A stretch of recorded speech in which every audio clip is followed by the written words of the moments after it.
আর এবার weather update দেব আপনাদের। ভোর থেকেই দক্ষিণবঙ্গের বিভিন্ন জেলায় প্রবল বৃষ্টি আর সেই সঙ্গে ঝোড়ো হাওয়া।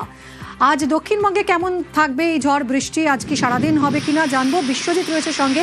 বিশ্বজিৎ, হাওয়া অফিসের কি পূর্বাভাস?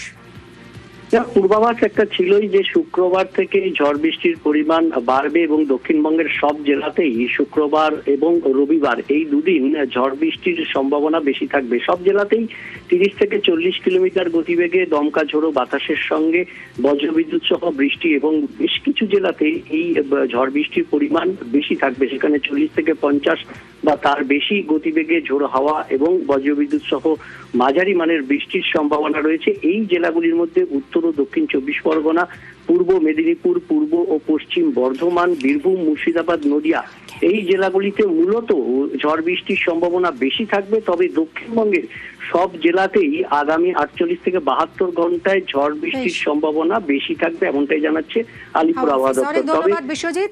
দক্ষিণবঙ্গের পাশাপাশি নজর রাখবো উত্তরবঙ্গেও দুর্যোগের মেঘ। আগামী বুধবার পর্যন্ত ঝড় বৃষ্টির পূর্বাভাস। পার্থ প্রতিম সরকার আমাদের প্রতিনিধি রয়েছেন, আরো জানাবেন পার্থ। একেবারে দেখো, কিন্তু ঝড় বৃষ্টির পূর্বাভাস থাকছে। বেশ কিছু জেলায় আজও কিন্তু বিক্ষিপ্তভাবে বৃষ্টির পূর্বাভাস আছে। বিশেষ করে বিকেলের পর থেকে কিন্তু এই ঝড় বৃষ্টির প্রভাব বাড়বে এবং গতকাল রাতেও আমরা দেখেছি উত্তরে একাধিক জেলাতে কিন্তু বৃষ্টি হয়েছে, সঙ্গে ঝোড়ো হাওয়াও বলছে।